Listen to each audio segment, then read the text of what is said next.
Who are the real sons of the Emperor? That is a question for the ages, one that might persist for 40,000 years after this video is posted, up to the 42nd millennium. There are a few, let's say, types of people that want to hold this title in the grimdark: the custodes, the Grey Knights, the primarchs, even the retcon sensei or leetu. All of them have more or less equal claims to this privilege. So here in this video we will dive into each of their creations and how close they are to the master of mankind. Although we might not come to a canonical answer, the journey into this topic will at the very least raise a few eyebrows and stiffen a couple of morning woods. So let's talk about their creations first and then get to a comparison at the end. So let's get to it. Let's start with the primarchs.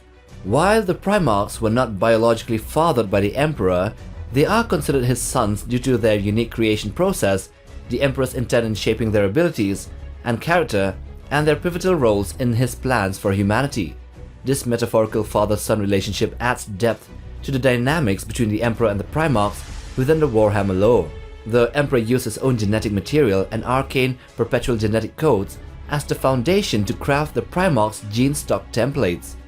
This genetic material was then differentiated into 20 individual genetic templates, each representing one of the primarchs.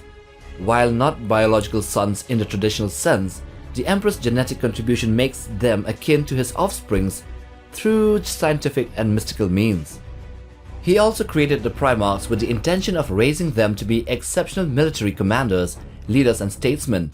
They were meant to serve as the generals and proconsuls of his great crusade uniting humanity under his rule. His paternal intent in their creation establishes a metaphorical father-son relationship. He provided guidance, education and training to the primarchs, shaping their personalities and abilities, well, to as much as he can.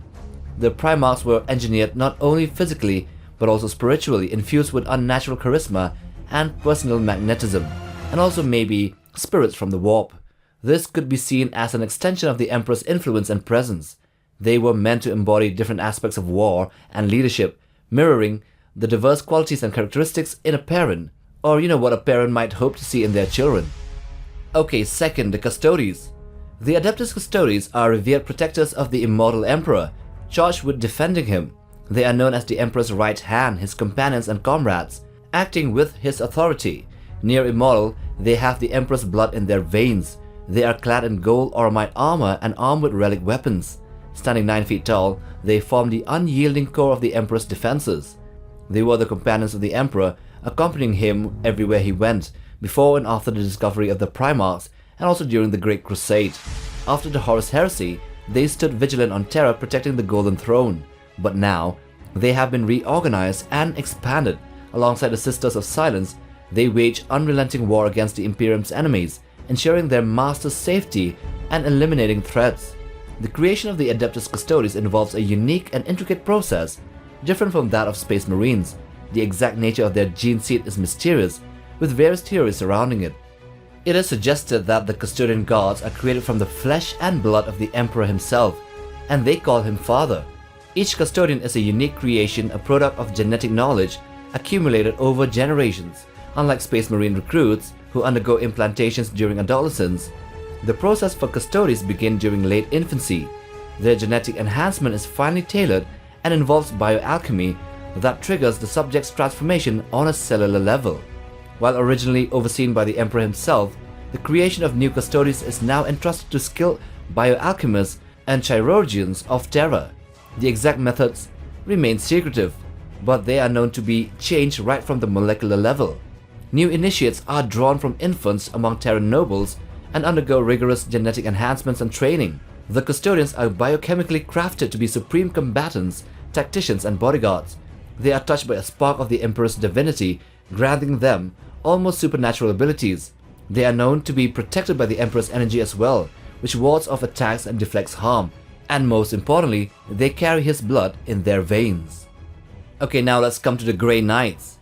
These Grey Knights are a secretive Space Marine chapter created by the Emperor during the Horus Heresy. They are his final creations, envisioned to be the new generation of Astartes immune to corruption, yet also possessing psychic abilities unlike the Custodes and like their father the Emperor. Their primary mission is to combat demonic threats of the ruinous powers.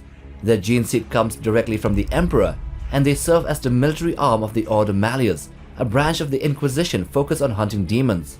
The Grey Knights are not really considered direct biological sons of the Emperor in the same way the primarchs are, and while their gene seed is derived from the Emperor's own genome, they are not the result of a natural parental relationship. The gene seed used to create the Grey Knights was engineered directly from the Emperor's genetic material and implanted into specifically chosen Space Marines. They originated as a secretive project during the final days of the Horus Heresy, so anticipating the need to defend against the threat of chaos and demons in the future, the Emperor, along with Malcador the Sigillite, handpicked 12 worthy champions, including Lords and Space Marines. The chosen recruits split into different tasks. Some laid the groundwork for the Inquisition, while others, along with Malcador, traveled to the hidden fortress monastery on Saturn's moon Titan. There they found a fully prepared fortress and recruits from across the galaxy, including raw and untrained individuals, as well as those secretly selected from a loyalist legions. At that time, Titan was hidden away in the warp to protect it from the ravages of the Horus Heresy. When it returned, 1,000 fully trained Grey Knights emerged due to the passage of time in the warp. So in short, the Grey Knights are not biologically related to the Emperor, but only connected to him by the gene seed implants that were engineered from the Emperor's genetic material, hence making them immune to corruption of chaos just as he is. Otherwise, they in the beginning are just normal humans who would have to undergo rigorous training and conditioning as well as transplants to become the Grey Knights, a Space Marine chapter. Okay, next, the Sensei. Okay, now we are going to the retcon characters, the ones which have been removed from canon lore and now only exist in the earliest devout followers of Warhammer, at least in their minds. The Sensei are a part of an older lore, predating the established setting we are familiar with. It is unclear if they were officially retconned, but they are not recognized in the current lore anymore and are not acknowledged in the present grimdark timeline. So before the rise of the Imperium, the Emperor secretly lived among ordinary people and had children with various families. As a man, he was fruitful and he multiplied. These children, known as the Sensei, inherited a special ability similar to their fathers, which was being immortal. But while the Emperor was a powerful psychic being, the Sensei possessed an opposite trait. They were psychic blanks, invisible to all other psychers. The Emperor himself was unaware of their existence due to this trait, and although not all of the Emperor's descendants were Sensei, those who were inherited his genes and granted them immortality. So despite being the Emperor's offsprings, the Sensei are unable to have children of their own, and hence no biological legacy was possible. And also because they are blanks and can't be seen by psychers, they could very well still exist in the current lore, but they are unknown.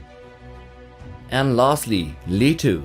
So this is actually another retcon character, but still we will include him here in this list.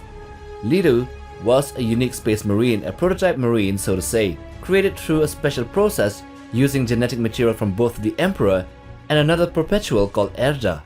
Therefore this makes him really close to the Emperor.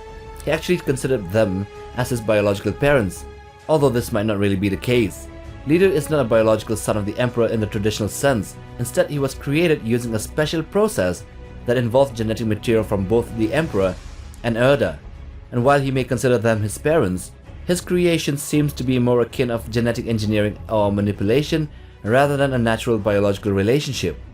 But then he still saw Erda, the Perpetual, as his mother, and the Emperor as his father. However, his loyalty was solely to the woman, Erda. As the result of Erda's disillusionment with the Emperor's plans for the primarchs, which might have been his smaller brothers, and which led her to scatter them into the warp to protect them from the grim future she foresaw, Lido took it upon himself to defend Erda and vowed to keep her safe from any threats, including from the Emperor himself, his father. Okay, now let's come to the comparison. Who are the real sons of the Emperor? Anyway, aside from the retcon Lido and the Sensei, who would have been more eligible to be considered actual children of the Emperor, aside from those, we still have the Custodes, Grey Knights, and the Primarchs. And out of these, the Grey Knights seem to be the least related, with only their gene seed implants being derived from the genome of the Emperor. The Custodes embody the Emperor's will and have his blood coursing through their veins, but even they, along with the Grey Knights, were once normal humans and are transformed by bioengineering and alchemy. So that brings us to the Primarchs. Since they have no predecessors and were created by the Emperor's own genome directly, with his different aspects imparted to each of them, Therefore, the primarchs can be considered the real or the closest relations biologically and legitimately to the Emperor, his sons. So that's that. The primarchs are the real sons of the Emperor. In a way. Anyway, I see that many of you haven't subscribed yet. It would do us a huge favor if you would only smash that red button and also like the video to push us through in the YouTube algorithm. While you're at it, bang on that bell icon for notifications on videos like these. Till the next time, take care, boys.